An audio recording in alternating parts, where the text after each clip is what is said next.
పోవచ్చు, డైరెక్ట్ తండ్రి దగ్గర పోయి చెప్పుకోవచ్చు కదా. లెటర్స్ రాయడం ఏంటి అంటే కాళేశ్వరంలో అవినీతి అన్నది ఈరోజు కొత్తగా కవిత చెప్తే మనకు తెలియాల్సిన అవసరం లేదు. అది మా నాన్న దేవుడు, మా నాన్నకి ఏం తెలియదు, పక్కన దెయ్యాలు ఉన్నాయి కాబట్టి వాళ్ళ వల్లే జరిగింది. ఈరోజు వార్తలకి, వారంలో చర్చలకి ఈ అంశం పనికి వస్తుంది తప్ప పాలిన్ తంతే కేసీఆర్ పోతాడు, తన్నకపోతే బీజేపీ పోద్ది. నిజంగా ఇది ఒక చాకచక్యంగా బీజేపీని ఇరుకుని పెట్టే ప్రయత్నంగా అనుకోవచ్చా? డెఫినెట్లీ కేసీఆర్ పక్కకు జరిగితే ఎవరు కేసీఆర్ ఈ స్కామ్లో ఉన్నాడని చదువుకోవాల్సి వస్తుంది. రేవంత్ డెఫినెట్లీ ఇనిషియల్గా జైల్లో పోయాడు, సఫర్ అయ్యాడు, చాలా హింసించారు. ఆయన ఇస్తాడు, ఏదైనా వదులుతాడని అయితే అనుకోను.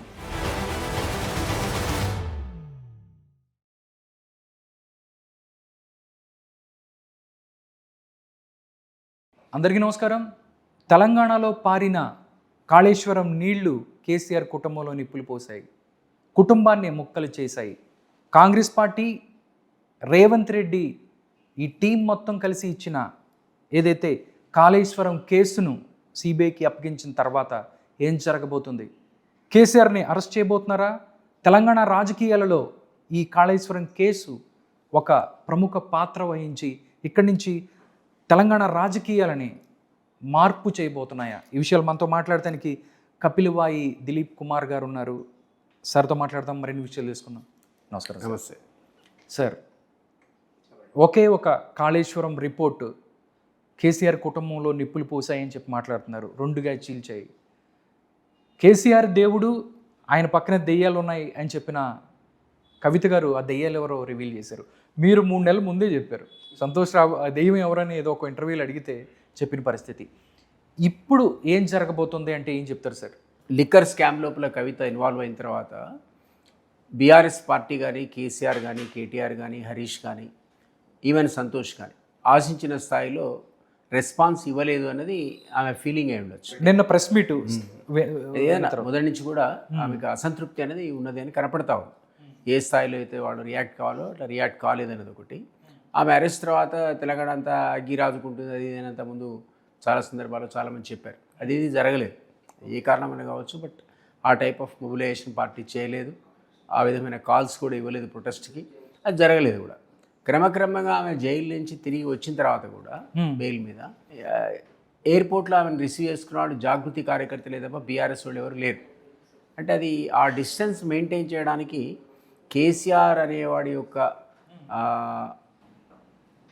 ఆదేశాలు లేకుండా జరుగుతుందని అయితే అనుకోను. ఎందుకంటే ఆ పార్టీకి ఆయన ముఖ్య అధినేత, ఆయన కనుసలల్లోనే ఆ పార్టీ నడుస్తుంది. ఎవరు మాట్లాడినా, ఎవరు యాక్షన్ చేసినా దానికి అనుగుణంగానే ఉంటాయి. కాబట్టి ఈ ఫ్రస్ట్రేషన్ అనేది డెఫినెట్గా కవితకు ఉండి ఉంటుంది, లాట్ ఆఫ్ ఫ్రస్ట్రేషన్ ఉంటుంది. తర్వాత ఆమె ఏమన్నది, నేను 8 లెటర్లు గతంలో రాసా, 9వ లెటర్ మాత్రమే ఆ దయ్యాలు రిలీజ్ చేసాయి అని అంటే అర్థం ఏంటి అంటే, కూతురుగా అసలు ఒక్క లెటర్ రాయాల్సిన అవసరం కూడా ఉండకూడదు. డైరెక్ట్ పోయి తనకేమో మనసులో ఏముందో పోవచ్చు, డైరెక్ట్ తండ్రి దగ్గర పోయి చెప్పుకోవచ్చు కదా. లెటర్స్ రాయడం ఏంటి అంటే ఒక డిస్టెన్స్ అన్నది ఇద్దరి మధ్య మెయింటైన్ అవుతుంది, క్రమక్రమంగా దూరాన్ని పెంచింది అన్నది ఈ కాలం పెంచిందని మనకు అనిపిస్తూ ఉంది చూస్తే, ఆమె మొత్తం ఎపిసోడ్స్ అన్ని చూస్తే. సో ఇవి ఒక కారణం కావచ్చు. తర్వాత ఆమెకు డెఫినెట్లీ ఎవరైతే కోటరీ కింద ఉన్నారో, ఈమె కనుక దూరంగా ఉందనుకోండి, ఎవరున్నారు అక్కడ? ఒక సంతోష్, ఒక హరీష్ ఉన్నాడు, నెక్స్ట్ కేటీఆర్, వీళ్ళే కదా. నెంబర్ 2లో కేటీఆర్ ఉంటాడు, నెంబర్ 3 అనండి, 2 అనండి, వాటెవర్ సంతోష్ ఉంటాడు, తర్వాత స్థానంలో హరీష్ ఉంటాడు. సో వీళ్ళ వల్లనే తనకు ఆ డిస్టెన్స్ తండ్రితో పెరిగింది అనేటువంటి ఒక కోపం ఆయనకు ఉంటే ఉండొచ్చు. కాబట్టి ఈ కారణాల వల్ల ప్రెస్ మీట్లో ఈరోజు కాళేశ్వరం రిపోర్ట్, కాళేశ్వరంలో అవినీతి అన్నది ఈరోజు కొత్తగా కవిత చెప్తే మనకు తెలియాల్సిన అవసరం లేదు. అది ఎప్పటి నుంచో అనుకున్నదే. ఘోష్ కమిషన్ కూడా ఎస్టాబ్లిష్ చేసింది, కర్త క్రియాకర్మాన్ని కూడా కేసీఆర్ఏ అని. అది ఎవరైనా కానీ అవినీతి జరిగిందనే విషయాన్ని ఎస్టాబ్లిష్ చేసింది ఆ కమిషన్. సో తప్పనిసరి అది 22 నెలలు ఇంకా ఆలస్యం ఉంది దానికి. ఎప్పటి నుంచో కాంగ్రెస్, ఇతర విపక్షాలు, మాలాంటి వాళ్ళందరం కూడా కాళేశ్వరం అనేది అనవసరంగా కాస్ట్ని హైప్ చేసి అవసరమైన దానికంటే ఒక 3-4 రెట్లు పెంచి మరీ దాన్ని ఖర్చు పెట్టారు. అవసరం లేని చోట కట్టారు, దానివల్ల మనకు నష్టం జరిగింది లాభం కంటే ఎక్కువ అని. ఈవెన్ మనం చూసినట్టయితే రకరకాల విశ్లేషకులు కానీ, ఇంజనీర్లు కానీ, మన లోక్సత్తా జయప్రకాష్ నారాయణ గారు ఆయన ఛాన్సాలు మాట్లాడారు, ఎన్నోసార్లు అన్నాడు ఆయన. ఒక ఎకరానికి మనం పెట్టే పెట్టుబడి 25,000 అనుకుందాం. దాంట్లో అవినీతి ఎంత, నీతి ఎంత అనేది పక్కకు పెడితే ఆ 25,000 ఈరోజు దానికి మనం పెట్టాలా, పెడితే దానికి వచ్చినటువంటి ఏమంటారు దాన్ని తిరిగి మనకు వచ్చేటువంటి ఉంటాయి రిటర్న్స్ అవి నిజంగా వయబులా, అంత అవసరమా మనకనే విషయాన్ని చాలా ప్రశ్నించాడు. సో ఆయనే కాదు, ఎంతోమంది ఇంజనీర్స్ కూడా కాళేశ్వరం ఒక గుదిబండ అని చెప్పారు.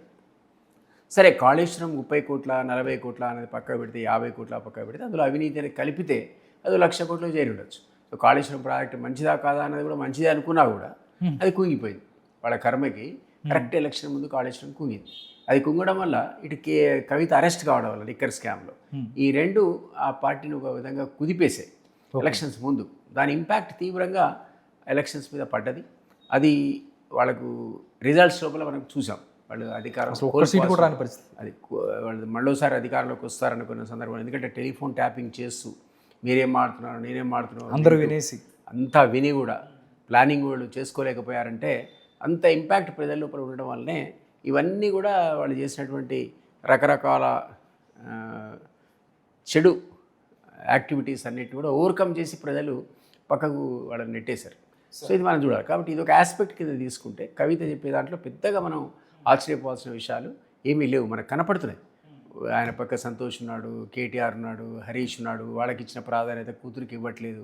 ప్లస్ కాళేశ్వరంలో అభివృద్ధి గురించి ఇంతకుముందు చెప్పినట్టు అందరికీ ఎస్టాబ్లిష్డ్ ఫ్యాక్ట్. అది కొత్త విషయాలు ఆమె ఏం చెప్పలేదు. ఒకటే ఆమె చెప్పిన కొత్త విషయం ఏంటంటే ఆమె ఒక మాట ఏమన్నదంటే మా నాన్న చాలా నీతిమంతుడు, హిమాలయ పర్వతం అంతా ఎత్తున్నటువంటి శిఖరం అంటే ఆమెకు తెలియదు పాపం. ఎందుకంటే ఆమె పెళ్ళయ్యేంతవరకే తండ్రిని చూసింది, ముందు పెళ్ళైనాక ఆమె వెళ్ళిపోయింది. అంతకుముందు కేసీఆర్ నిజంగానే మన గోనె ప్రకాష్ రావు అన్నట్టు నేను అన్నట్టు సిగరెట్ డబ్బాలకు కూడా డబ్బు లేనటువంటి పరిస్థితున్న కేసీఆర్, అందులో అనుమానం ఏం లేదు.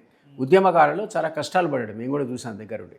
కానీ ఒకసారి ఆయన కేంద్ర మంత్రి పదవిని తీసుకున్న తర్వాత లేదా ఉద్యమ క్రమంలో అప్పుడు మీ జ్ఞాపకం ఉంటే ఆలయ నరేంద్ర కూడా ప్రెస్ కాన్ఫరెన్స్ పెట్టి చెప్పాడు, ఉద్యమం పేరు చెప్పి వీళ్ళు లూటీ చేస్తున్నారు, అందరి దగ్గర డబ్బులు వసూలు చేస్తున్నారు.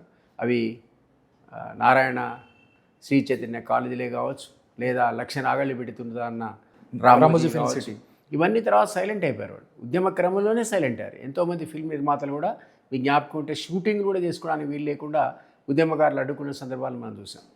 వాళ్ళని అసలు షూటింగ్ చేయడానికి వీల్లేదన్నారు, మళ్ళీ తెల్లారి షూటింగ్ జరిగింది. ఎందుకు జరుగుతుంది? ఇవాళ బెదిరించి మీరు ఆపిన తర్వాత తెల్లారి ఎందుకు జరుగుతుంది చెప్పండి. ఉద్యమాన్ని కట్టుకొని వీళ్ళు విపరీతంగా డబ్బులు వసూలు చేస్తారని ఆలయ నరేంద్ర ఆరోపణ, నాది కాదు. అంటే మీరు ఆలోచించండి, ఉద్యమ టైంలో కూడా ఇది స్టార్ట్ అయ్యి ఈ క్రమక్రమంగా ఈ వసూళ్ళు అనేది ఒక పీక్ వెళ్ళిపోయినాయి. ఇది ఆయన లేబర్ మినిస్టర్గా వచ్చిన సందర్భంలో కూడా సరే ఇప్పుడు నేనంటే బాగుండదు కానీ ఆయన ప్రైవేట్ సైట్గా పనిచేసిన వాడు కాబట్టి ఆమె అనుకున్నట్టుగా ఆయన శుద్ధ పూస కాదు, వెన్న పూస కాదు, అంటే చాలా జోక్ అది. సో ఆయన పెద్ద హిమాలయం అంత ఎత్తు మనిషి అంటే జయశంకర్ అన్న ఇంకెవరినన్నా మనం యాక్సెప్ట్ చేయాలి. డెఫినెట్లీ కేసీఆర్ అనేవాడి రోలు తెలంగాణ సాధనలో లేదు అంటే అది మన అవివేకం. డెఫినెట్లీ కేసీఆర్ కంట్రిబ్యూషన్ అనేది చాలా గణనీయమైనటువంటి కంట్రిబ్యూషన్ ఉంది. ఒకనొక దశ పోయిన తర్వాత అది అది ఏమంటారు దాన్ని స్టాండ్ స్టిల్ అయిపోయింది, కదలకుండా ఆగిపోయింది. ఉద్యమం ముందుకు పోవట్లే, కాంగ్రెస్ పట్టించుకోవట్లే, ఈ ఉద్యమం అసలు తెలంగాణ వస్తుందా రాదా అనేటువంటి ఒక సందిగ్ధ పరిస్థితి లోపల జేఏసీ ఏర్పడింది. ఆయన దానికి దోహదం చేశాడు. జేఏసీ ఏర్పడిన తర్వాత మనం చూసాం ఏ విధమైనటువంటి ఉద్యమం అనేది ఏ విధమైన కొత్త పుంతలు తొక్కి ఒక సాగరహారం కావచ్చు, ఒక మిలియన్ మార్చ్ కావచ్చు, ఇట్లాంటివన్నీ ఒక ఉద్యమ రూపాలు వచ్చిన తర్వాత కేసీఆర్ కూడా వద్దన్నాడు. వాడిని వద్దని కూడా తప్పనిసరి కాన్స్టిట్యూషన్లో వాటి పార్టిసిపేట్ అయ్యాడు. అంటే మొత్తం సకల జిల్లా పోరాటం తీసుగా తెలంగాణ ప్రజల్లోకి వెళ్ళిపోయి నిప్పంటుకున్నట్టు అంటుకున్న తర్వాత కాంగ్రెస్ తరం కాలేదు, అసలు ఆయన కట్టడి చేయలేకపోయాడు దాన్ని. అప్పుడు జేఏసీ ఆధ్వర్యంలో తెలంగాణ వచ్చింది తప్ప ఒక కేసీఆర్ చేతిలో అది రాలేదు, అందరికీ తెలుస్తుంది. కానీ కేసీఆర్ కంట్రిబ్యూషన్ లేదంటే కూడా తప్పవుతుంది. డెఫినెట్లీ ఆయన కేసీఆర్ కంట్రిబ్యూషన్ కూడా అందులో చాలా మటుకు ఉంది. కాబట్టే ప్రజలు ఆయన విశ్వసించి నువ్వు చేసినా నేను చేసినా కోదండరాం చేసినా మరొకళ్ళు చేసినా మీకున్నది మీకుంది పక్క పెట్టండి, కానీ మీ అందరికంటే స్ట్రాంగ్గా మొదటి నుంచి చేసిన వాడు ఈయనే అని చెప్పి ఒకసారి రెండోసారి కూడా ఆయనకు అధికారాన్ని కట్టబెట్టారు. కట్టబెట్టిన తర్వాత ఆయన ఇంతకుముందు కవిత చెప్పినట్టుగా అవినీతి కనుక జరిగి ఉంటే అది ఎవరి తప్పు? హెడ్దే కదా, ఆయనే కదా, ఆయనే ముఖ్యమంత్రి కదా సార్, పార్టీ అధ్యక్షుడు ఆయనే కదా.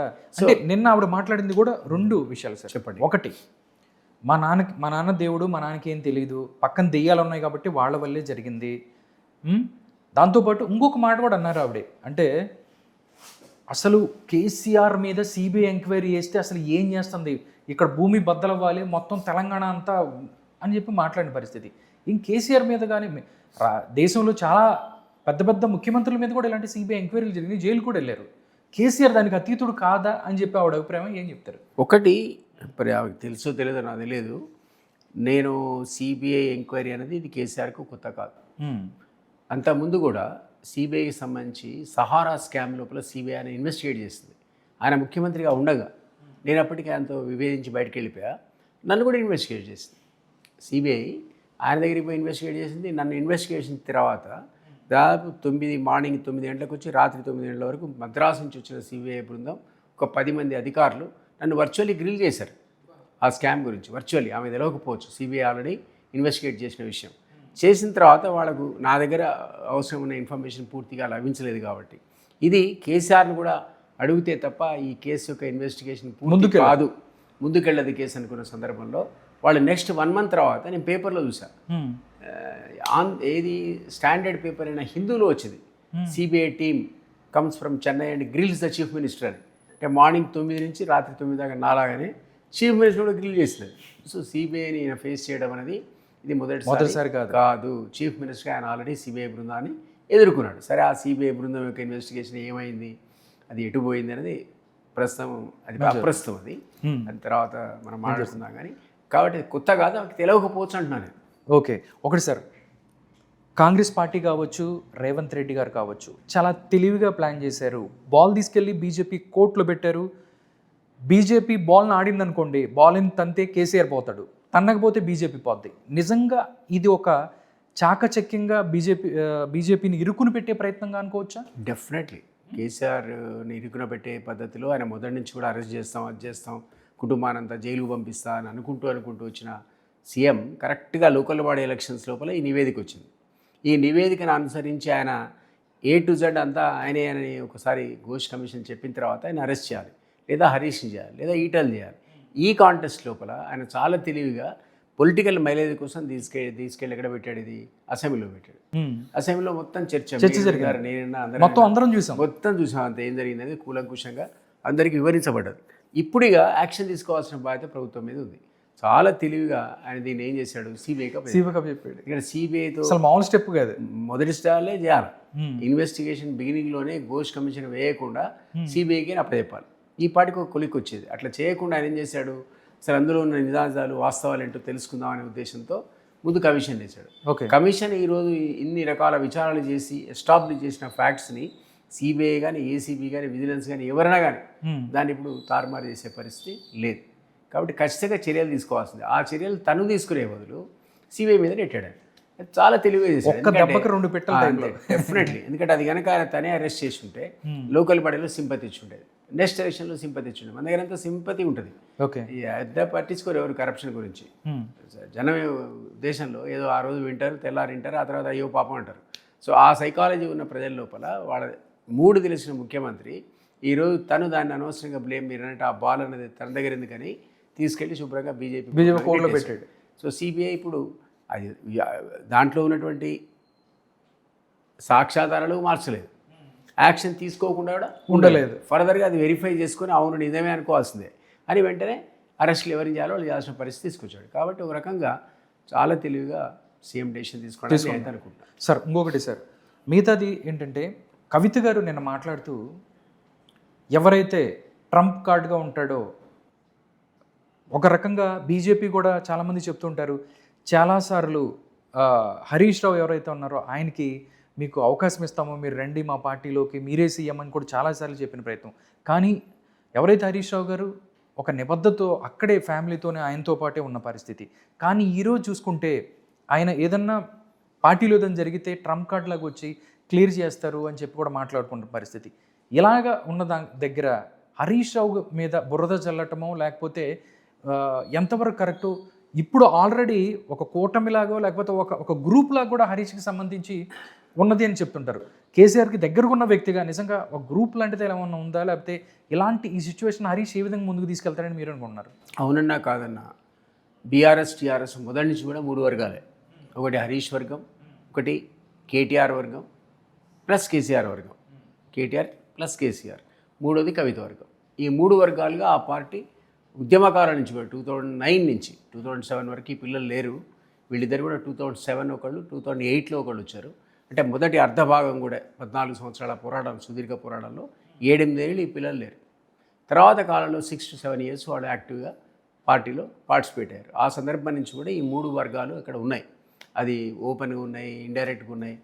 డెఫినెట్గా ఒకళ్ళ మీద ఒకళ్ళు అవసరమైతే నిప్పులు జరగడం, లేకపోతే కాంప్రమైజ్ కావడం, ఈ వాటాల పంపిణీ అనండి, ఆస్తుల పంపిణీ అనండి, ఏమైనా కావచ్చు, అధికార పంపిణీ కావచ్చు, ఈ డెఫినెట్లీ ఆ తగాదాల వాళ్ళ లోపల ఉన్నాయి. అయితే హరీష్ అనేవాడు ఆమె చెప్తుంది కదా, ఇరిగేషన్ మినిస్టర్గా ఉండి తను అవినీతికి పాల్పడ్డాడు కాబట్టి ఆయనను సెకండ్ టైం మంత్రి కూడా చేయలేదన్నది. అవును, చాలా పెద్ద అలిగేషన్ కదా. అంటే అలిగేషన్ ఆయన చాలా అవినీతి పాల్పడ్డాడు, అందుకే మంత్రి ఇవ్వలేదు. ఆ తర్వాత రకరకాల ఒత్తిళ్లకు లోనైనటువంటి కేసీఆర్ ఆయన మంత్రివర్గంలో తీసుకోవాల్సిన పరిస్థితి ఏర్పడింది. మనం చూసాం అది బహుశా ఈవెన్ ఈ కొడుకును కూడా వర్కింగ్ ప్రెసిడెంట్ కింద పెట్టి మంత్రిగా తీసుకోలేదు కొన్ని రోజులు. తర్వాత తీసుకున్నాడు హరీష్ని, కొడుకును కూడా ఏకకాలంలో మంత్రివర్గంలోకి తర్వాత తీసుకున్నాడు కేసీఆర్, ముందు తీసుకోలేదు. అప్పుడు మనకు ఈ స్కామ్, ఈ మధ్యకాలంలో టెలిఫోన్ స్కామ్ బయటకు వచ్చింది. ఈ స్కామ్ ద్వారా మనకు అర్థమైంది ఏంటంటే మొత్తం రకరకాల ఈ ప్రక్రియలన్నీ కూడా, ఈ రకరకాల లావాదేవీలన్నీ కూడా టోటల్గా సీఎంకు తెలుసు. మీరు మాట్లాడినా, హరీష్ మాట్లాడినా, కేటీఆర్ మాట్లాడినా, కవిత మాట్లాడినా. కాబట్టి అదొక కారణం కావచ్చు హరీష్ని దూరం పెట్టడానికి. ఒక రూమర్ ఏంటంటే ఎలక్షన్స్ కంటే ముందు ఎవరెవరైతే తన గ్రూప్ అనుకున్నారో వాళ్ళందరికీ కూడా హరీష్ అనేవాడు తను సంపాదించుకున్న డబ్బు నుంచి కొంత 2 కోట్లు 5 కోట్లు ఇచ్చాడని, అట్లా ఒక గ్రూప్ని క్రియేట్ చేసే ప్రయత్నం చేశాడు. ఆ కోపం మీద ఆయన తిట్టడమే కాకుండా అతన్ని దూరం పెట్టడానికి కూడా ఒక రూమర్ ఉంది. అది బహుశా పాసిబుల్ అనేది ఎప్పుడు అనిపించింది అంటే టెలిస్కామ్ బయటకు వచ్చినాక మనకు అనిపించింది. డెఫినెట్లీ కేసీఆర్కి ప్రతి వివరం, ఎవరైనా ప్రైవేట్ వాడు మాట్లాడుకున్నా, సినిమా వాడు మాట్లాడుకున్నా, సినిమా హీరోయిన్ మాట్లాడుకున్నా, ఆఖరు కేటీఆర్ హరీష్ది కూడా, కేటీఆర్ నాకు తెలియదు, హరీష్ రావు గారు వైఫ్ కూడా బండి సంజయ్ది కావచ్చు, ఇంకెవరిదో కావచ్చు, టాప్ లీడర్సే కాకుండా తన కుటుంబ సభ్యుల మీద కూడా, ఈవెన్ హరీష్ మీద కూడా, క్యాబినెట్ సహచరులు అందరి మీద కూడా టెలిఫోన్ ట్యాపింగ్ అనేటువంటి అస్త్రాన్ని కేసీఆర్ ప్రయోగించాలని మనకు అర్థమైంది. అందువల్ల ఆయన దగ్గర మొత్తం ఫ్యాక్ట్స్, ఫిగర్స్ ఉన్నాయి. అందువల్ల ఈమె చెప్పిన దాంట్లో కొంత సబ్స్టాన్షియల్ ఎవిడెన్స్ అయితే కనపడుతుంది. ఓకే, అంటే మూవ్ ఎలా ఉండబోతుంది హరీష్ రావు గారిది? ఆయన నాకు తెలిసి బయటకు వచ్చి ధైర్యం చేసి బయటకు వచ్చి ఏదన్నా విభేదించే అవకాశం ఉంటుందా? ఒకటండి, కేసీఆర్ ఉన్నంత వరకే ఆ పార్టీలో కేటీఆర్ అయినా, హరీష్ అయినా, కవిత అయినా, ఎవరైనా అందులో ఉంది. ఇప్పుడు కవిత అంటే ఆల్మోస్ట్ ఒక బార్డర్కి రెట్టివేయబడ్డది. రేపు పాప సస్పెండ్ అయ్యి పార్టీ నుంచి వెలివేసినా మనం ఆశ్చర్యపోయిన కొత్త పార్టీ కూడా రాబోతుందంటే చెప్పాలి సార్. పార్టీ పేరు సామాజిక తెలంగాణ నినాదంతో రాబోతుందని అంటున్నారు. అంటే రేపు మాపు రిజిస్ట్రేషన్ అంటే ఈవెన్ ఎప్పుడైతే పంపించారో అప్పుడు పార్టీ అనౌన్స్ చేస్తుంది. ఆల్రెడీ జాగృతి ఉంది ఆమెకి. జాగృతి అనేది అది పొలిటికల్ ఫామ్ కింద కన్వర్ట్ అవుతుంది. జాగృతికి ఇంకో పేరు పెట్టుకుంటారు వాళ్ళు. ఏమైనా జాగృతి అనేది ఆల్రెడీ ఒక వ్యవస్థ క్రియేట్ చేసుకుంది అమ్మాయి. పవర్ఫుల్ వ్యవస్థ, గ్రామ స్థాయిలో కూడా లేకపోతే మండల స్థాయి లోపల నాయకత్వం ఉన్నటువంటి జాగృతి సంస్థని పొలిటికల్గా కన్వర్ట్ చేయడం ఎంతసేపు? ఈరోజు మాట్లాడుతుంటే జాగృతి ద్వారానే మాట్లాడుతుంది. కాబట్టి హరీష్ అనేవాడు కానీ, కేటీఆర్ కానీ, కవిత కానీ వీళ్ళెవ్వరు కూడా కేసీఆర్ పక్కకు జరిగితే ఒక క్షణం కూడా ఆ పార్టీలో ఉండే అవకాశం ఉండదు. కేసీఆర్కి వయసు పైబడ్డది, గతంలో ఉన్నటువంటి ఆ గ్రిప్ ఉన్నది లేదు ఇప్పుడు. ప్లస్ అసలు చిచ్చు పెట్టిందే ఇప్పుడు కూతురు. కాబట్టి ఇది ఎక్కడి పరిణామాలు దారితీస్తాయో మనం అంచనా వేయడం కష్టం. ఏదేమైనా హరీష్ అనేవాడు కేసీఆర్ కిందనే పనిచేస్తాడు తప్ప ఆయన కేసీఆర్ అంత ధైర్యం చేయడు, చంద్రబాబు నాయుడు అంత ధైర్యం చేయడు. ఆయన బయటికి వస్తే, బయటికి రావడం అంటూ జరిగితే ఆయన డెఫినెట్లీ కేసీఆర్కు అగేనెస్ట్గా నేను ఏంటంటే ఆయన నాయకత్వం లేని సందర్భంలో వస్తాడు. కేటీఆర్ కనుక ఆ పార్టీ ప్రెసిడెంట్ అని కేసీఆర్ డిక్లేర్ చేస్తేనో, ఏదైనా జరుగుతానో, పార్టీ చీలిపోతేనో హరీష్ బయటికి రావడం అనేది ఖచ్చితంగా జరుగుతుంది.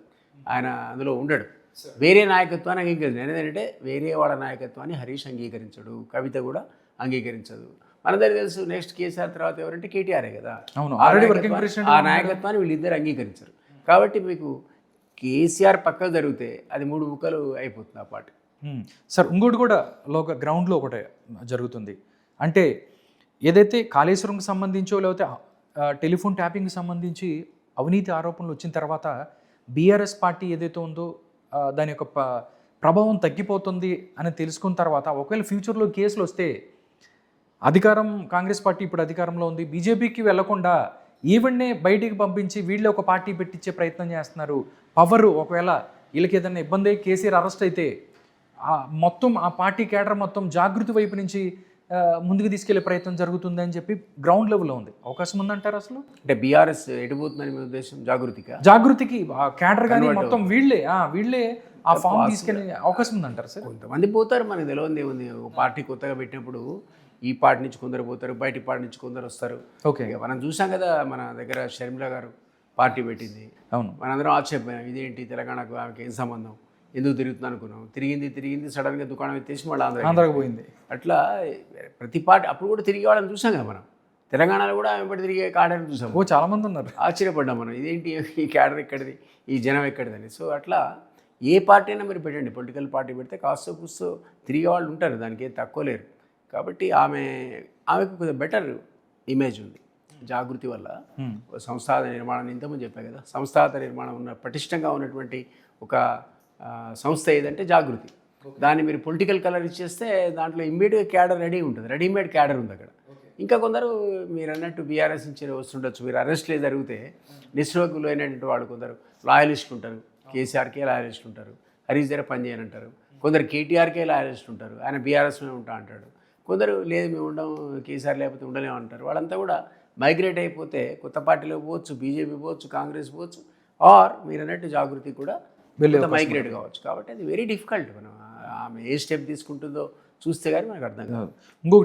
ఇంకొకటి కూడా ఏంటంటే, కేసీఆర్ ఎవరైతే ఉన్నారో కవితని సస్పెండ్ చేసే అవకాశం ఉందా? డెఫినెట్లీ అవుతుందా? ఎందుకంటే నిన్న ఫామ్ హౌస్, ఎర్రబల్లి ఫామ్ హౌస్కి అందరు వెళ్ళారు.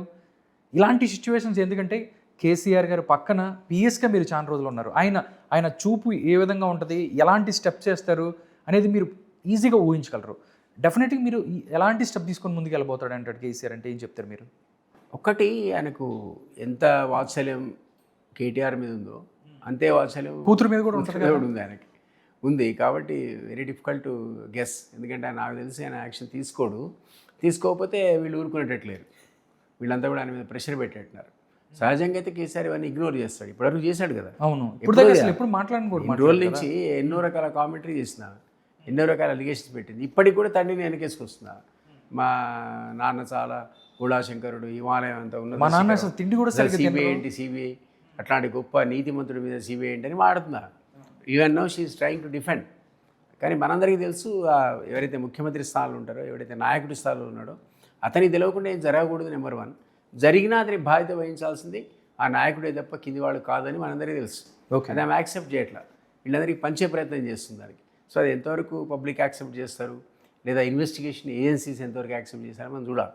ఇక్కడ ఘోష్ కమిషన్ ఏది చెప్పినా హరీష్ని ఇన్వెస్టిగేట్ చేసిండ్రు, ఇంజనీరింగ్ చేసిండ్రు, ఇటల్ రాయనే చేసిన ఆయన కూడా వాళ్ళు ఏమన్నారు, కర్త కర్మ క్రియ అంతా కూడా కేసీఆర్ అన్నారు. మరి అయిపోయా మరి ఎన్ని రోజులు ఇన్వెస్టిగేట్ చేసి ఎంతమందితో మాట్లాడి ఆ నిర్ధారణకు వచ్చారు వాళ్ళు. కవిత ఆ టైప్ ఆఫ్ ఇన్వెస్టిగేషన్ చేయలేదు కదా, కేవలం తన తండ్రి అని ఉద్దేశం పెట్టుకొని మాట్లాడుతుంది తప్ప ఆమె నిజంగా కూడా అంత థరోగా స్టడీ చేసిందని నేను అనుకోను. So I don't think KCR అనేవాడు మరి వెరీ డిఫికల్ట్. ఇప్పుడు నేను చాలా ఏళ్ళైంది దాంతో విభేదించి, ఆల్మోస్ట్ 7 years అయిపోయింది బయటకు వచ్చి.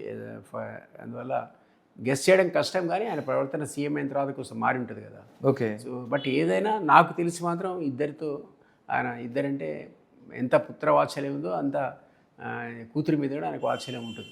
ఓకే, అంటే కేసీఆర్ చాలా సంక్షోభాలను చూశారు. ఎందుకంటే అసలు 0 నుంచి స్టార్ట్ అయ్యారు కాబట్టి ఎన్నో చూసిన పరిస్థితి ఉంది. తెలంగాణ జాతిపిత అని చెప్పి ఎవరైతే బీఆర్ఎస్ వాళ్ళు అందరూ అనుకుంటున్నారో అలాంటి వ్యక్తి ఒక అవినీతి మరకల కేసులో ఇలాంటి ఒక సిచ్యువేషన్ ఎదుర్కొంటానని చెప్పి ఎప్పుడైనా ఊహించారా? లేకపోతే ఇలాంటి దుస్థితి అంటే టీఆర్ఎస్ పార్టీ పెట్టినప్పుడు కూడా సంక్షోభం వచ్చి ఉండొచ్చు, కానీ అధికారం పోవటం అనేది ఒక మనిషిని కుంగదీస్తుంది. అంటే ఎప్పుడు ఫెరోషియస్గా కనిపించే కేసీఆర్ ఈ మధ్య చూస్తే ఆ ఊపు లేదు, ఎప్పుడు ఆయన ఒకచోట ఉన్నారు, ఆరోగ్యం కూడా సరిగ్గా బాగలేదు ఆయన అని కూడా చాలా వార్తలు వస్తున్నాయి.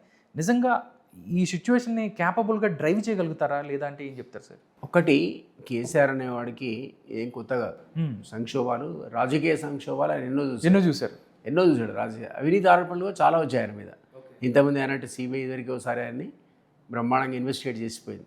ఒకటే దాంట్లో 2-3 కూడా వేరే ఇన్వెస్టిగేషన్ ఏజెన్సీస్ కూడా ఆయన ఎంక్వైరీ చేసిన సందర్భాలు ఉన్నాయి. అవి ఏంటనే మనం తర్వాత అనుకుందాం, కానీ బట్ ఇవి కొత్త కాదు అనడానికి చెప్తున్నాడు.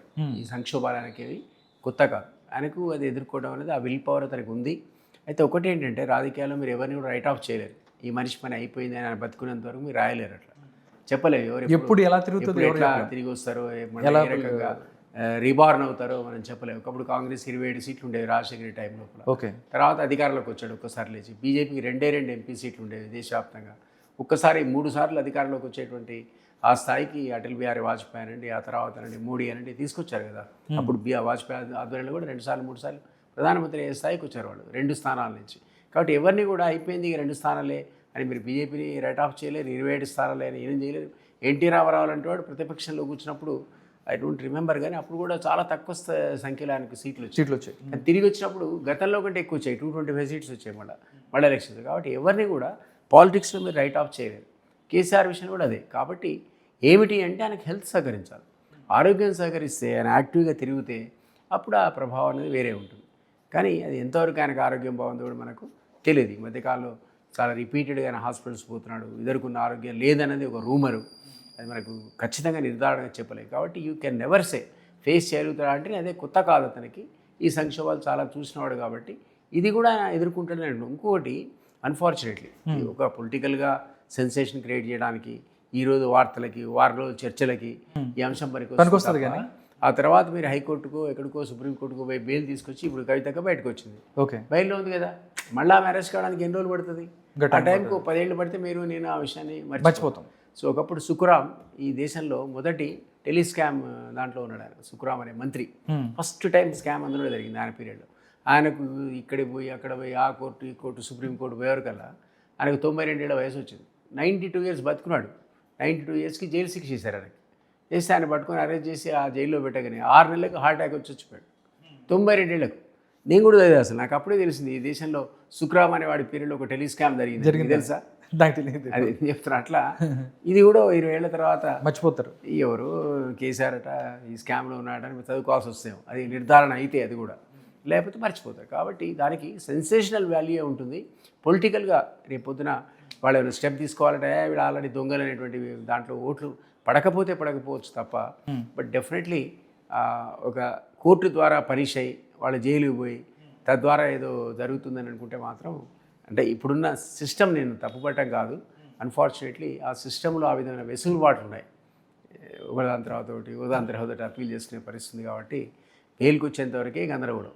ఓకే సార్, నిన్న ఆవిడ మాట్లాడిన దాంట్లో ఒక ఇంపార్టెంట్ పాయింట్ చెప్పారు సార్. అంటే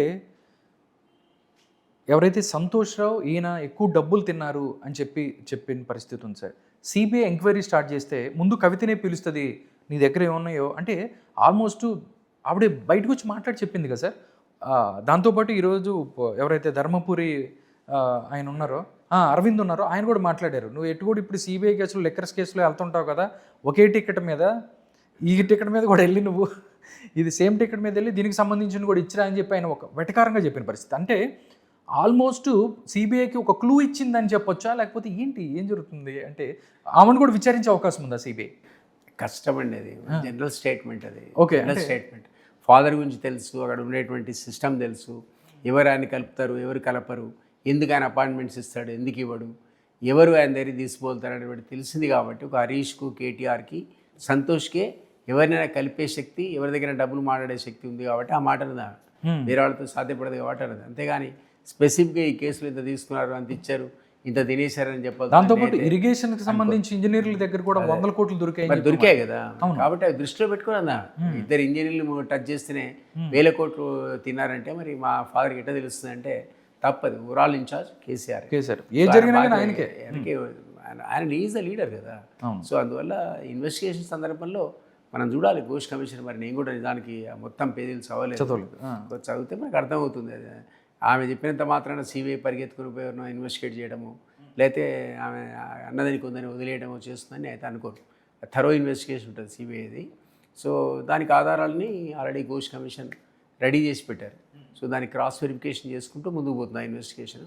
అందులో భాగంగా ఆమెను కూడా పిలవచ్చు. ఫర్ ఎగ్జాంపుల్ నా ఫోన్ కూడా ట్యాప్ చేశారని అన్నాడు బండి సంజయ్, అనగానే ఆయనకు నోటీస్ ఇచ్చారు. అవును రా చెప్పు నీకు ట్యాప్ చేశారు మీరంటే మరి ఆ టైప్ ఆఫ్ లయబిలిటీ మీకు ఉంటుంది కదా. ఎట్లా చెప్పారు మీరు ట్యాప్ అయినట్టు మీకు ఎట్లా తెలుసు అని అడగరా? అవును. సో అట్లా మీకు ఎట్లా తెలుసు అనేటువంటి అంతవరకు అయితే ప్రశ్నించే అవకాశం ఉంటుంది తప్ప అంతమించి ఆమె దగ్గర సంపూర్ణ ఆధారాలు ఘోష్ కమిషన్ లెవెల్లో ఉంటాయని అనుకోండి. ఓకే, రేవంత్ రెడ్డి గారు సీఎం అయిన తర్వాత తను జైలుకు పంపించిన కేసీఆర్ని జైల్లో కూడా పెట్టిస్తాడు, ఆ కోపంలో భాగంగా ఏమైనా జరుగుతుంది అని చెప్పి చాలామంది కూడా మాట్లాడుకుంటారు. పరిస్థితి కనబడుతుంది బీఆర్ఎస్ వైపు నుంచి. నిజంగా సంవత్సరం దాటిన తర్వాత ఏదైతే ఆయన అధికారంలోకి వచ్చి ఆల్మోస్ట్ 2 ఇయర్స్ కంప్లీట్ అవుతుంది, కానీ ప్రజల్లో సరిగ్గా కాంగ్రెస్ పార్టీ జనాల్లోకి ఇచ్చిన వాగ్దానాలను తీసుకెళ్ళలేదు అని చెప్పి మాట్లాడుతున్న వేళ ఎంతో కొంత పికప్ అయ్యి నెక్స్ట్ ఆల్టర్నేటివ్గా బీఆర్ఎస్ వైపు చూస్తున్న వేళ రేవంత్ రెడ్డి తీసుకున్న నిర్ణయం సంచలనంగా, అంటే దీని మీద కక్ష సాధింపులా, లేకపోతే కేసీఆర్ అనే వ్యక్తిని బీఆర్ఎస్ పార్టీని లేకుండా చేయాలనే ప్రయత్నంలో భాగంగానే రేవంత్ రెడ్డి స్టెప్లు వేస్తున్నాడంటే ఏం చెప్తారు మీరు? రేవంత్ డెఫినెట్లీ ఇనిషియల్గా జైల్లో పోయాడు, సఫర్ అయ్యాడు. కూతురు పెళ్లికి కన్యాదానం చేయడానికి కూడా వాళ్ళు పర్మిషన్ ఇవ్వలేదు. కోర్టుకు పోయి తెచ్చుకున్నాడు 2 hours టైం. అదే ఒక క్షోభ మనం చూసాం కదా, చాలా హింసించారు ఆయన. కేసు సంగతి దేవుడు అది రేపొద్దున ప్రూవ్ అయ్యేదా కాదా అని. బట్ అతనైతే సఫర్ అయిన మాట వాస్తవమే కదా. సహజంగా ఆయన మానవ మాతృడు కాబట్టి, తను అధికారంలోకి వచ్చాడు కాబట్టి, ఈరోజు సీఎంగా ఉన్నాడు కాబట్టి, ఇన్ని రకాల అభియోగాలు ఉండి అవినీతి కనపడుతుంటాయి కళ్ళకు. విపక్షాలు అంటుండే, మీరంటుండే, నేనంటుండే అవినీతి జరిగిందంటే ఆయనకి ఇన్వెస్టిగేట్ చేసే అవకాశం వచ్చింది. రకరకాల కమిషన్స్ వేశాడు. తర్వాత జస్టిస్ ఘోష్ కమిషన్ వేశాడు. వీటి నివేదికలు తను అనుకున్నట్టుగా ఆయన అవినీతి చేశాడని వచ్చినప్పుడు ఆయన చర్యలు తీసుకుంటాడు కదా. తప్పకుండా తీసుకుంటుంది కదా మనసులో. అది మనం అవునన్నా కాదన్నా ఆయన మనిషే కదా. సో ఇప్పుడు ఆ ఎదురుగా ఆధారాలు కనపడుతున్నాయి. పోనీ ఈయన ఊరికే తన కక్ష సాధింపడానికి కూడా వీళ్ళు ఇంతకుముందు మనం అనుకున్నాం. కక్ష సాధింపు అనుకుంటే వెంటనే ఆయన ఏసీబీకో ఎవరికో ఇచ్చేసి తెల్లారి అరెస్ట్ చేయాలి. అట్లా కాకుండా పొలిటికల్గా కూడా చూసుకొని ఆయన దీన్ని తీసుకెళ్ళి సిబిఐకి అప్పచెప్పాడు, పొలిటికల్గా సేఫ్ గేమ్ ఆడడానికి. సో అట్లా ఆయన కూడా జాగ్రత్తగానే ఆలోచించేస్తాడు. ఏదైనా వదులుతాడని అయితే అనుకోను. డెఫినెట్లీ ఆయన ఈ కక్ష సాధింపు చర్యలు అయితే ఉంటాయి. అది ఇప్పుడు చూస్తున్న పద్ధతిని బట్టి కాళేశ్వరం చూస్తే ఒక జాగ్రత్తగా ఒక పొలిటికల్ గేమ్ అనుసంధానం చేసి అసలు మామూలుగా చెస్ ఆడుతున్నాడు. స్టేట్ తొందరపడి గబుక్కున వేసుకునేది ఆయన అనేటువంటి పరిస్థితి లేదు. ఇక్కడ ఇదివరకు ఇక్కడ అసెంబ్లీలో ఇక్కడ అన్నాడు, నిజంగా నేను కూడా తొందరపడి అరెస్ట్ చేయాల్సుకుంటే మీరు ఎవరు కూడా అసలు ఎవరు కూడా ఇక్కడ కూర్చోడన్నారు. నిజంగా కూడా కరెక్టే. అరెస్ట్ చేయాల్సుకుంటే ఎంతసేపు అసలు టక్కన అరెస్ట్ చేయొచ్చు, తర్వాత నిజమా కరెక్ట్ అని తర్వాత అట్లా పోలే. ఎట్లా ఆయన జాగ్రత్తగా ఒక్కోటి ఎంక్వైరీస్ లాజికల్ కంక్లూజన్ తీసుకొచ్చి దాంట్లో నిర్ధారణ అయిన తర్వాతనే తగు చర్యలు తీసుకునే పద్ధతిలో ఉన్నాడు కాబట్టి మిగిలిన వాటిలో కూడా అదే పద్ధతి ఆచరిస్తాడని నేను అనుకుంటున్నాను. సో టీఆర్ఎస్ ఎప్పుడైతే తమ యొక్క ప్రభావం తగ్గుతుందో ఒక సెంటిమెంట్ని తీసుకొస్తుందని చెప్పి ప్రజల్లో ఉంది. నిన్న కవిత గారు మాట్లాడిన దాంట్లో పక్క రాష్ట్ర ఎజెండాని ఇక్కడ ఇంప్లిమెంట్ చేస్తున్నాడు రేవంత్ రెడ్డి అని మాట్లాడింది. ఇది డెఫినెట్లీ ఏ విధంగా టీఆర్ఎస్ అంతకుముందు ఎలాగైతే తన ప్రభావం తగ్గినప్పుడు ఒక సెంటిమెంట్ ప్రజల్లో రగిలించడానికి రేవంత్ రెడ్డి చంద్రబాబు నాయుడు చెప్తేనే ఇవన్నీ చేస్తున్నాడు అంటే, అంతకుముందు చంద్రబాబు నాయుడు అరెస్ట్ అయినప్పుడు కూడా ఎవరైతే కేటీఆర్ అన్నారో ఇక్కడ కాదు అక్కడికి వెళ్ళి చేసుకోండి, రాజమండ్రిలో భూమి బద్దలయ్యేలా చేసుకోండి, మీకు ఇక్కడేం సంబంధం అని మాటలో, లేకపోతే ఇంకొక రకంగా ఈ జరిగిన తర్వాత నిజంగా అలాంటి అవకాశం ఉందంటారా? పక్క రాష్ట్ర ఎజెండాని ఈయన ఇక్కడ చేస్తున్నాడు అనుకోవచ్చా?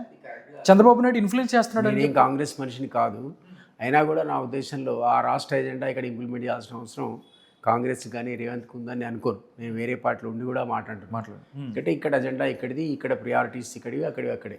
ఇక్కడ నీటి విషయంలో చూసాం మనం. నువ్వు అక్కడ మాట్లాడింది ఇక్కడ మాట్లాడడానికి వీల్లేదు. ఆయన అడుగుతున్నాడు అని చెప్పి నీరు వదలడానికి వీల్లేదు. సరే పట్టండి, మీరు కృష్ణా జలాలు తీసుకోండి, గోదావరి జలాలు తీసుకోండి అనడానికి సాధ్యపడుతుందా? ఇరిగేషన్ మంత్రికి కానీ సీఎం కానీ పట్టుకొని అంటారు ఇక్కడ జనాలు. సో అది సాధ్యపడదు. ఇక్కడ మన ప్రియారిటీస్ మనవే, మన డిమాండ్స్ మనవే, మన అవసరాలు మనవే. దానికి అనుగుణంగా ఈ ప్రభుత్వ అజెండా ఉండాలి తప్ప పక్క రాష్ట్ర అజెండా అనేది ఇంప్లిమెంట్ చేసి ఇంపోజ్ చేయడం అనేది సాధ్యపడదు. గైడెన్స్ తీసుకుంటే తీసుకోవచ్చు, నీకు గురువు అయితే అయి ఉండొచ్చు, కానీ అది అంతే ఎక్కడ వరకు అంతే అక్కడ వరకే తప్ప ఇక్కడ నీ డే టు డే అడ్మినిస్ట్రేషన్లో వాళ్ళ ఇంటర్ఫీరెన్స్ అనేది సాధ్యపడదని అనుకుంటాను. వేరే పార్టీ అయి ఉండి కూడా ఓకే సాధ్యపడదు, ఇంపాసిబుల్. అది సార్ మరొక విషయం, గౌరవం ఉంటాం, వేరు ఒకళ్ళ పట్ల ఒక గౌరవం ఉంటాం, ఆయన గురుభక్తి ఉండడం అనేది వేరే విషయం. సార్ ఒకటి సార్, చంద్రబాబు నాయుడు కేసీఆర్ ఎందుకంటే ఒకే చోట పనిచేశారు, వీళ్ళు టీడీపీలో పనిచేశారు, కానీ గ్యాప్ చూస్తే చంద్రబాబు నాయుడు అంటే వ్యక్తి ఒక దుర్మార్గుడు అని చెప్పి మాట్లాడుతూ ఉంటాడు కేసీఆర్ గారు. ఇప్పుడు ఆయన్ని నిజంగా వాళ్ళు అక్కడ జగన్మోహన్ రెడ్డితో వెళ్ళటం కానీ, వాళ్ళకి క్లోజ్గా ఉండటం కానీ, నిజంగా అంత గ్యాప్ రావడానికి, ఎందుకంటే విడిపోయిన తర్వాత కూడా కూటమి కట్టి వీళ్ళు ఫైట్ చేసిన పరిస్థితి ఉంది. ఎందుకు ఎక్కడ కేసీఆర్కి చంద్రబాబు నాయుడుకి చెడింది? ఎందుకు మినిస్టర్ ఇవ్వలేదని కదా, అంతే మినిస్ట్రీ ఇచ్చుంటే ఈ సమస్య అప్పట్లో ఉండేది కాదు. ఈయన బదులు అంటే ఎప్పుడన్నా మీరు ఆయన పక్కన ఉన్నారు, ఎప్పుడన్నా చెప్పిన పరిస్థితి ఉంది అట్లా అలాంటి నాతో ఎప్పుడు చర్చించలేదు ఆయన. బట్ చంద్రబాబు అంటే నాకు పడేది కాదు. ఇద్దరికి ఆ తేడా గ్యాప్ వచ్చింది అప్పుడు మంత్రి ఇవ్వకపోవడం వల్ల. బట్ ఒకనొక సందర్భం లోపల ఈవెన్ చంద్రబాబు పార్టీకి కూడా మనకు తెలంగాణకు అనుకూలమైన లెటర్ ఇవ్వాల్సిన పరిస్థితి వచ్చింది. సీఎం రమేష్ అటుపక్క, నేను ఇటుపక్క, ఇద్దరం కూడా అలయన్స్ పెట్టే సందర్భంలో ఆయన అన్నాడు సమైక్యవాద పార్టీ మనం ఎట్లా పెట్టుకుంటాం అన్నాడు. అంటే నేను మీ లెటర్ పెట్టుకొస్తాను సార్, తెలంగాణకు అనుకూలమైన అప్పుడు వింటారా అంటే లెటర్ దేండి ముందు అన్నాడు. అప్పుడు మేము చాలా సందర్భాల్లో ఆయనతో మాట్లాడి మీటింగ్స్ అయినాక ఆయన లెటర్ ఇచ్చాడు, తెలంగాణకు టీడీపీ పార్టీ అనుకూలమే. ఆ టైంలోనే ఆయన అలయన్స్ పెట్టుకున్నాడు అప్పుడు. సో అప్పుడు ఈవెన్ టీడీపీ లాంటి సమైక్యవాద పార్టీ కూడా రెండు గళ్ళ సిద్ధాంతాన్ని ఎంచుకోవాల్సిన పరిస్థితి ఏర్పడేది. సో రాజకీయాల్లో మనం ఏది ప్రెడిక్ట్ చేయలేం. కాబట్టి అంత సీరియస్గా ఆయన వ్యతిరేకించిన చంద్రబాబును వ్యతిరేకించినటువంటి చంద్రశేఖరరావు కూడా మహాకూటమి సందర్భంలో ఇద్దరు కలిసి ఒకే ప్లాట్ఫామ్లో మాట్లాడే వేదిక మీద రకరకాల మీటింగ్లో ఇద్దరు కలిసి స్పీచ్లు ఇచ్చారు. ఓకే, దాని ఎట్లా చూడాలి మరి మనం? కాబట్టి ఒక పర్మనెంట్ శత్రుత్వం కానీ లేదా పర్మనెంట్గా మిత్రుత్వం కానీ రాజకీయ పార్టీలకు ఉండవు. అది అవసరాలను బట్టి మారుతుంటాయి. కాబట్టి చంద్రబాబు మీద కూడా నాకు తెలిసి ఆయన తన అభిప్రాయాన్ని తర్వాత కాలంలో కొద్దిగా మార్చుకున్నాడు. మళ్ళీ తిరిగి ఎప్పుడైతే తను ఓడిపోయాడో, కూటమి కరెక్ట్గా గ్రౌండ్ కాకుండా రాజశేఖర రెడ్డి తిరిగి అధికారంలోకి వచ్చాడో మళ్ళీ దూరం అయ్యాడు టీడీపీకి. మళ్ళీ అదే ద్వేషాన్ని కొనసాగించాడు. కాబట్టి వెరీ డిఫికల్ట్, అంటే మనం పారామీటర్స్ లోపల బిగించి ఇది ఇంతే అని చెప్పడానికి వీల్లేదు రాజకీయ పార్టీలకు సంబంధించినంత వరకు. ఓకే సార్, వీళ్ళు చెప్తే బీఆర్ఎస్ చెప్తుంది, కాంగ్రెస్ పార్టీ దాంతోపాటుగా బీజేపీ ఇద్దరు దోస్తు బడేమియా చోటేమియా అని చెప్తారు. కాంగ్రెస్ పార్టీ చెప్తుంది బీఆర్ఎస్ దాంతోపాటు బీజేపీ ఇద్దరు ఒకటే విలీనం చేస్తారని చెప్తున్నారు. అసలు నిజంగా ప్రజల్లో క్లారిటీ లేని పరిస్థితి ఉంది. నిజంగా ఎవరితో ఉన్నారు అనేది కూడా ఈ దెబ్బతో తేలిపోద్ది అనుకోవచ్చా దీని తర్వాత? చెప్పలేము. ఈ పార్టీ ముస్లిం అనేది ఎడుదారి తీస్తూ తెలియదు. బట్ అంతకుముందు మనం రకరకాల కామెంటరీ, సీఎం రమేష్ కామెంట్స్, అవును, సీఎం రమేష్ మా ఇంటికి వచ్చారు కేటీఆర్ కావాలంటే విజువల్ చూపిస్తాను. అప్పుడు ఆయన వర్చువల్లీ కాళ్ళ మీద పడి మా పార్టీని మెర్జ్ చేస్తా, మెర్జర్కి ఒప్పుకోండి అని అడిగాడు. కానీ అధిష్టానం ఒప్పుకోలేదన్నాడు. ఆయన ట్రై చేశాడు కానీ అధిష్టానం ఒప్పుకోలేదన్నాడు. అంటే ఆ సిచ్యువేషన్లో కొలాప్స్ అయినటువంటి బీఆర్ఎస్ తను తీసుకెళ్ళి మొత్తం పార్టీని బీజేపీలో చేర్చడానికి సిద్ధపడింది. ఆ రోజు తర్వాత మళ్ళీ కుదుటపడ్డారు. మళ్ళీ ఎలక్షన్స్ వచ్చాయి, మళ్ళీ వాళ్ళే కాంటెస్ట్ చేశారు, ఎంపీ ఎలక్షన్స్ విడిగా చేశారు. బీజేపీ అలయన్స్ మాట రాలేదు. మళ్ళీ మరి ఈ పార్టీకి వచ్చేవరకల్లా లోకల్ పార్టీ టైం కల్లా కాస్త పుంజుకున్నారు. పుంజుకున్న సందర్భంలో మళ్ళీ అవసరం ఉంటుందా బీజేపీ లేదా అనేది మనం చూడాలి. ఇప్పుడు మళ్ళీ ముస్లిం పుట్టింది, కూతురు వల్ల ఇంకా వీక్ అయింది. ఈ వీక్ అయినటువంటి పార్టీ మరి డెఫినెట్గా మళ్ళీ బీజేపీ పోకుండా మనగలిగే పరిస్థితి లేదు కదా. సో అది జరగదా అనేది కాలం నిర్ణయిస్తుంది. కాలం ఏం చెప్తుంది అనేది చూడాలి. ఓకే సార్, లాస్ట్ ఒకే ఒక ప్రశ్న సార్, అంటే బీజేపీకి సంబంధించి ఒకవేళ అరెస్టు చేస్తే, కేసీఆర్ని అరెస్టు చేస్తే తెలంగాణ ప్రజల వైపు నుంచి ఎలాంటి ప్రతిఘటన వచ్చే అవకాశం ఉంది? నిజంగా రియాక్ట్ అవుతారా, లేకపోతే ఎస్టాబ్లిష్ అవుతుంది కాబట్టి కాళేశ్వరంకి సంబంధించి ప్రజలు లైట్ తీసుకునే అవకాశం ఉందా? Last and final question sir, ఏం చెప్తారు మీరు? అంటే పార్టీ పరంగా వాళ్ళు రకరకాల ప్రోగ్రామ్ తీసుకొని ప్రవోక్ చేస్తే కొంతకాలం ర్యాలీస్ అవి చేయగలుగుతారు, ధర్నాలు నిర్వహించగలుగుతారు. కానీ అది సస్టైన్ అవుతుంది అనుకోను. ఉద్యమం వేరు, తెలంగాణ ఆకాంక్ష వేరు, వ్యక్తులు వేరు. సో చివరికి వచ్చేవరకల్లా తెలంగాణ సాధించిన తర్వాత ఆయనను వ్యక్తిగానే చూస్తారు తప్ప ఇప్పటికి కూడా ఉద్యమానికి లింక్ చేసి చూడరు కదా. అంటే ఉద్యమ కారణాల వల్ల అరెస్ట్ చేస్తే ఆ రియాక్షన్ వేరు ఉంటుంది. ఉద్యమ కారణాలు కావు కదా. ఇది అవినీతి ఆరోపణల మీద. సో అవినీతి ఆరోపణల మీద అంత ప్రతిస్పందన ఉండదు. దాని హైపోథెటిక్, అది హైపోథెటిక్ క్వశ్చన్ మీరు వేసింది. Okay, so I can only visualise. ఏంటంటే ఎట్లయితే కవిత అరెస్ట్ చేస్తే తెలంగాణ రాష్ట్రం బగ్గుమంటుంది అన్నారు. ఎక్కడ అసలు ఎవరు పట్టించుకోలేదు కదా. సో అట్లా బాధంతా కూడా అదే కదా. అందుకని ఇప్పుడు కూడా అది వ్యక్తిగా చూస్తారు తప్ప ఒక శక్తిగా, తెలంగాణ ఉద్యమ శక్తిగా చూడలేరు కదా. అప్పుడు ఏమవుతుందంటే ఆ పార్టీలో చీలికలు వస్తాయి. ఇంతకుముందు అన్నట్టు కొందరు ఇటు పోవచ్చు, కొందరు అటు పోవచ్చు. సో ఆ వర్గాలు చీలిపోయినప్పుడు కొందరు లాయల్గా ఉండేవాళ్ళు ఉంటారు. సో వాళ్ళు ప్రొటెస్ట్ చేసి ఎంతకాలం సస్టైన్ అవుతారు? గవర్నమెంట్ వాళ్ళు అరెస్ట్ చేస్తుంది, లోపలికి ఈ అట్లాంటి రియాక్షన్ తొక్కేసే ప్రయత్నం చేస్తుంది. ఇవన్నీ కూడా ఎదుర్కొని నిలబడి ఉండాలంటే మీ వెనకున్న కాజ్ అనేది అది పవిత్రమైన కాజ్ అయి ఉండాలి. అదే ఉద్యమ కాజ్ అనుకోండి, మీరు దేనికైనా తెగిస్తారు, ముందుకు వస్తారు. అట్లే జైలుకి పోయినా పర్లేదు, చచ్చిపోయినా పర్లేదు అంటారు. అందుకని ఆత్మ బలిదానాలు. మొదటిసారి 369 మంది చచ్చిపోయినా, తర్వాత 12,000 మంది ఆత్మ బలిదానాలు చేసుకున్న దేనికోసం? ఒక ఆకాంక్ష, ఒక పవిత్రమైన కాజ్. అది ఆ కాజ్ కోసం మీరు ఫైట్ చేయడం, తుపాకీలు ఛాతీ అడ్డం పెట్టి నిలబడడం అనేది వేరు, ఆత్మహత్య చేసుకోవడం వేరు. కానీ ఒక వ్యక్తి కోసం మీరు అంత కమిట్మెంట్తో, అది అవినీతి ఆరోపణల మీద ఉన్నప్పుడు చేయగలుగుతారా? అది ఎవరు అప్రిషియేట్ చేయరు, జనరల్ యాక్సెప్టెన్స్ సొసైటీలో ఉండదు. కాబట్టి నేను అంత పెద్దగా ప్రజ్వరిల్లి తెలంగాణ అంతా రగులు భూమి బద్దలయ్యే విధంగా ఉంటుందని అనుకోను. కాస్త కూస్తో మరి ఆయన గొప్ప లీడర్ కాబట్టి ఆయన పార్టీ ఉంది, క్యాడర్ ఉంది, అభిమానులు ఉంటారు కేసీఆర్ అంటే. అట్లాంటి వాళ్ళు ఖచ్చితంగా ఆయన బట్టి కొంతకాలం ఉంటారు కదా, ఆ మాత్రం రియాక్షన్ ఉంటుంది. ఓకే, అంటే చంద్రబాబు నాయుడు స్కిల్ డెవలప్మెంట్ కేసులో అరెస్ట్ అయింది ఎలక్షన్కి ముందే. ఇప్పుడు కూడా చూస్తే ఎలక్షన్ ముందే కేసీఆర్ని కూడా అరెస్ట్ అయ్యే పరిస్థితి ఉంటే నిజంగా కాంగ్రెస్ పార్టీ కానీ బీజేపీకి కానీ సింపతి క్రియేట్ అంటే కేసీఆర్ సింపతి క్రియేట్ అయ్యే కాదనలేరు కదా, కాదనలేరు. ఇప్పుడు మీరు నేను కూర్చొని ప్రతి అంశాన్ని అనలైజ్ చేసి దీని వెనుక కారణం ఏంటి, దానికి ఏం కారణం అని మామూలు వాడు చేయలేడు కదా, కామన్ మ్యాన్ చేయలేడు. కానీ కామన్ మ్యాన్కి వచ్చేవరకు కాస్త కూస్తో సింపతి జనరేట్ అయ్యే మాట వాస్తవం. అది ఎంతవరకు పొలిటికల్గా లాభిస్తుంది, అది రేపొద్దున ఓట్ల రూపంలో బీఆర్ఎస్ చేసుకోగలుగుతుందా? ఈ లోపల కూతురు కొట్టిన దెబ్బకి మరి ఏమైనా పార్టీ విలువలాడిపోద్దా, ఫిజిల్ అవుట్ అంతే కదా డెఫినెట్లీ. ఇవన్నీ కూడా రకరకాల ఫ్యాక్టర్స్ ఈరోజు ఉన్నాయి. అండ్ ఇంకోటి మీరు అన్నట్టుగా ఈ బాల్ తీసుకెళ్ళి సీఎం బీజేపీ పార్టీ కోట్లు వేసాడు. సో ఆ ఓట్లు బీజేపీకి నష్టమా ఆయన అరెస్ట్ చేస్తే కాంగ్రెస్ నష్టమా అనే ప్రశ్న కూడా వస్తారు లోకల్ బాడీ వచ్చినప్పుడు. మేము కాదు బీజేపీలో అరెస్ట్ చేశారు అంటాడు కదా, అంటే సేమ్ అంటాడు, అదే అంటాడు రేపు ఆయన అడ్వాంటేజ్ చూసుకునే కదా అట్టేసాడు బాల్ ఆయన. అవును. సో అందువల్ల అది బీజేపీకి ఎక్కువ నష్టమా లేకపోతే కాంగ్రెస్కి నష్టమా, సింపతి వస్తాయి అనేది కూడా బిగ్ క్వశ్చన్ అది. సో ఇవన్నీ ఫ్యాక్టర్స్ ఉన్నాయి. కవిత దెబ్బ ఉంటుంది. ఇవన్నీ చూసి చూడాలి. ఏదైనా ఇప్పుడు ఉన్నటువంటి సమస్యలు రకరకాల ఈక్వేషన్స్ మనం అనలైజ్ చేస్తే మాత్రం ట్రయాంగులర్ కాంటెస్ట్ కనపడుతుంది. ఏమీ లేదనుకున్న బీజేపీ కూడా, బీఆర్ఎస్ కూడా కాస్త లేచింది. అవును అవును సార్, డెఫినెట్లీ కొంత కవిత చేయబట్టి వీక్ అయింది. సో కాంగ్రెస్, బీఆర్ఎస్ అండ్ ఇది బీజేపీ, ఈ మూడింటి మధ్య పోటీ మధ్య మాలాంటి వాళ్ళు రాష్ట్రీయ లోక్దల్, రాష్ట్రీయ పార్టీలు, ఈ బీసీ కాన్సెప్ట్ వాళ్ళతో పాటు వస్తుందో తెలియదు, రేపొద్దున కవితో పార్టీ పెడతామో తెలియదు. మరి ఎంతవరకు వీళ్ళు ఆదరిస్తారని మనం చూడాలి. రాబోయే రోజులు ప్రజలు ఆల్టర్నేట్ కోసం చూస్తారా, చూస్తే ఎటువైపు చూస్తారా అది కూడా చూడాలి. ఇప్పుడైతే రైట్ నౌ మనం అవునన్నా కాదన్నా 3 పార్టీల మధ్య ఇది ఒక సంకుల సమరం లాగా ఉంది. Okay, local party definitely sir.